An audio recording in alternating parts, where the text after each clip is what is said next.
Bonjour à tous, j'espère que vous allez bien, c'est Thibaut de la société DM Trading. Aujourd'hui une nouvelle vidéo sur le plan d'action hebdomadaire, notre série tous les samedis pour parler des actions européennes et mettre en place des plans de trading éventuellement s'il y a des opportunités. On va faire le point sur les plans donnés les semaines passées, les plans qu'il y a pour la semaine en cours et puis voilà, j'ai pas trop tradé cette semaine, j'étais beaucoup occupé dans notre salle de marché avec Vincent.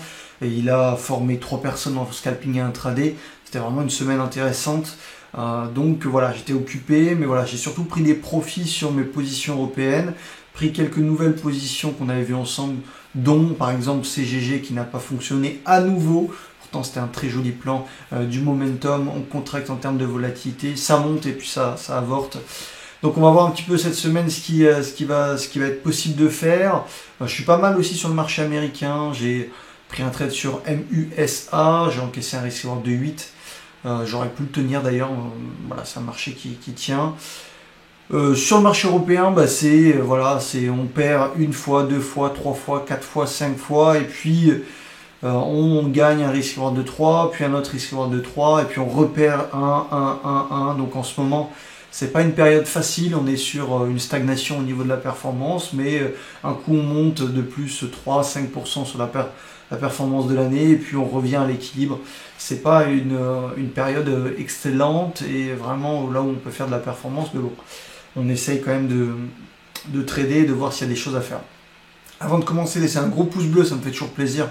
On explose la barre des likes, ça me motive à continuer de vous proposer des plans. Peut-être qu'à l'avenir, si ça vous intéresse, je vous proposerai des plans sur les actions américaines. Alors c'est peut-être pas pour de suite, peut-être pour le début d'année 2024, mais c'est quelque chose qui me trotte dans la tête puisque c'est un marché qui est vraiment beaucoup plus dynamique, il y a beaucoup plus de choix, donc on s'embête moins que sur le marché européen. Et puis on peut avoir des critères un petit peu plus poussés puisqu'on a tellement de choix qu'on peut se contenter vraiment que des actions, les meilleures actions avec du gros momentum, chose qu'on peut difficilement faire sur le marché européen où là vraiment on doit se contenter de ce qu'on a et de ce que nous propose le marché.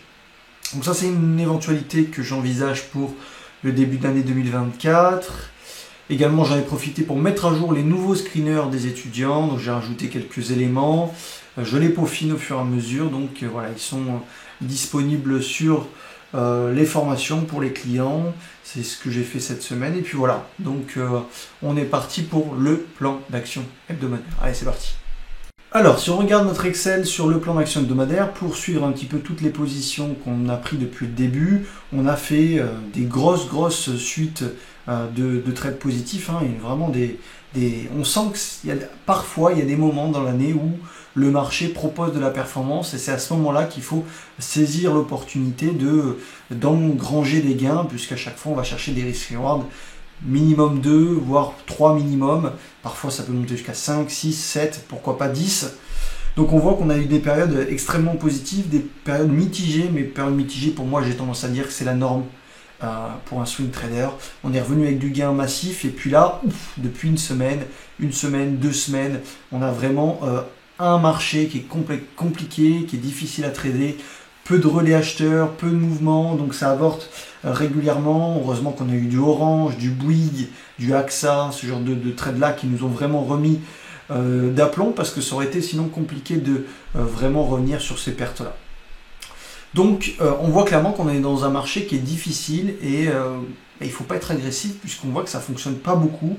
Vous allez le voir qu'il y a très peu d'opportunités pour la semaine prochaine, il y en a même une je crois.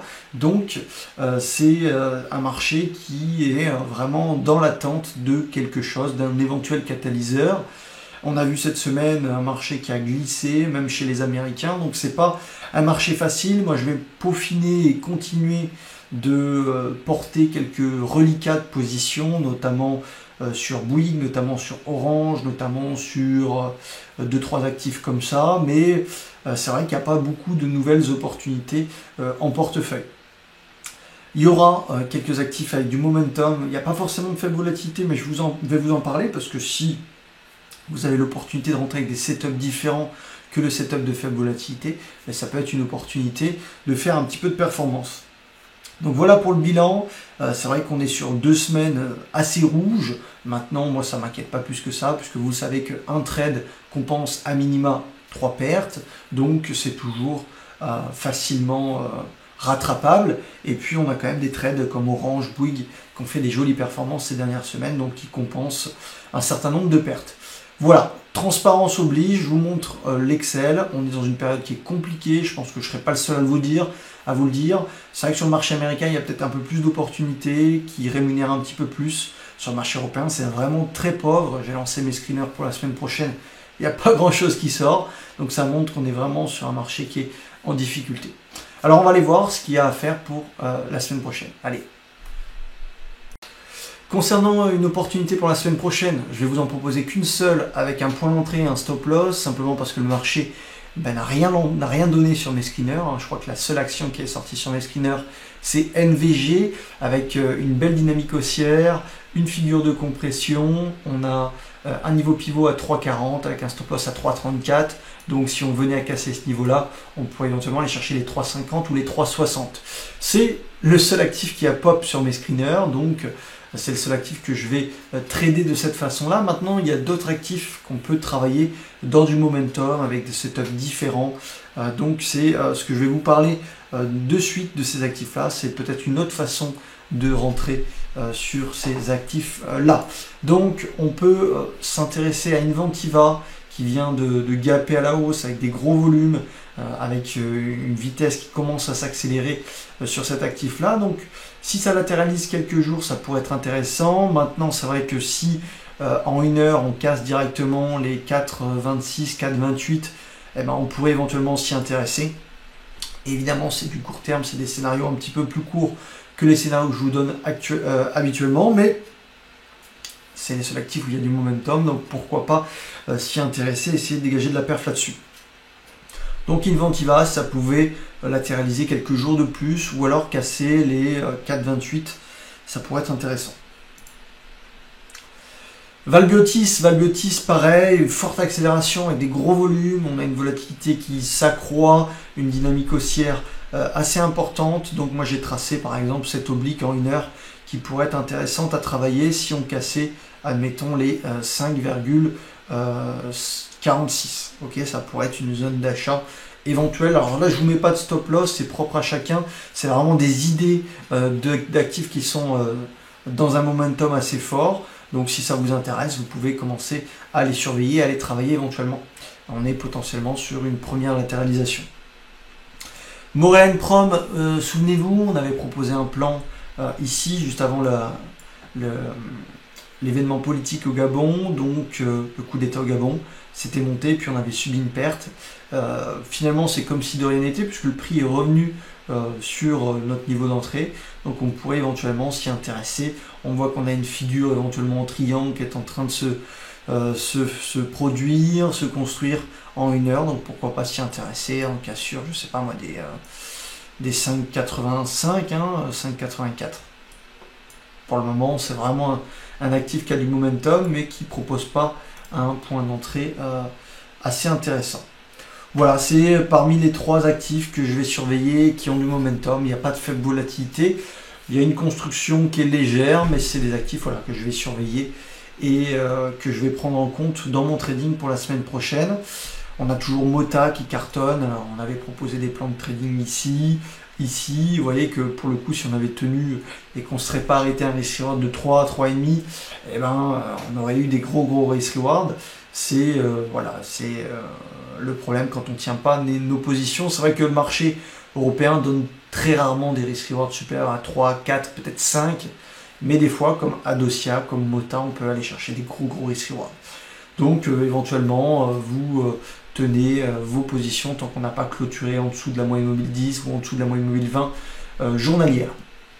Voilà, c'est un actif où il y a du momentum, mais pour le moment, il n'y a pas de point d'entrée supplémentaire sur Mota. Et puis notre CGG qui n'a pas fonctionné, pourtant qui est dans une dynamique, qui était dans une dynamique assez intéressante, qui est bien parti, l'explosion était belle, et puis trou d'air, pas de relais, ça avorte. Et on prend notre perte. Peut-être que certains d'entre vous ont fini flat. Moi, j'ai pris la perte puisque j'aime bien laisser un petit peu d'espace autour de mon point d'entrée.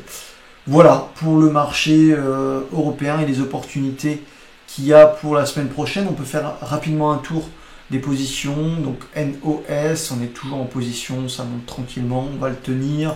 Sanofi, ça monte tranquillement aussi, donc vous avez peut-être pris des profits. Moi j'ai pris des profits sur Bouygues, sur AXA. Voilà, donc on les laisse tourner sur des reliquats. Bouygues c'est pareil, grosse accélération. On est sur un niveau fatidique, hein. C'est un gros niveau, ce niveau des 33,30, en espérant qu'on le tienne pour aller chercher plus haut. Et pareil pour Orange, on a cherché des gros risk-reward. J'ai encore un reliquat qui tient. Donc voilà, des actifs où j'ai pris mes profits pour compenser les pertes qui se font quand même régulières en ce moment. Et puis, écoutez, on va essayer de porter ces reliquats. Et puis, j'ai quand même pas mal d'opportunités sur le marché américain. Donc moi, je pense que la semaine prochaine, je vais switcher beaucoup mon trading sur le marché américain. Notamment, allez, je peux vous en proposer quelques-unes à l'oral, sans vous parler de plans, mais vous pouvez vous intéresser à BLTE, ici, et à Futu. Alors là, ceux-là, je ne vous donne pas de point d'entrée ni de point de sortie, même si vous les voyez sur mon graphe. Je ne les compterai pas sur l'Excel, même si je pense que ça va partir, parce que je veux me concentrer sur l'Europe avec vous pour le moment. Peut-être, si vous êtes motivé, vous me le dites en commentaire. Si vous voulez des trades sur le marché américain, peut-être qu'on pourra initier ça début janvier. Donc je vous en propose deux, sans point d'entrée, sans point de sortie. Intéressez-vous à BLTE, Futu, FUTU. Ça pourrait être intéressant. J'en ai plein d'autres, mais ça sera à voir avec les clients. Dites-moi si vous voulez des marchés américains pour la rentrée. Puis on est parti pour du trading la semaine prochaine qui va être calme sur l'Europe, mais qui risque d'être intéressante sur le marché américain. Je vous souhaite un très bon week-end, profitez bien, et puis on se dit à la semaine prochaine. Salut!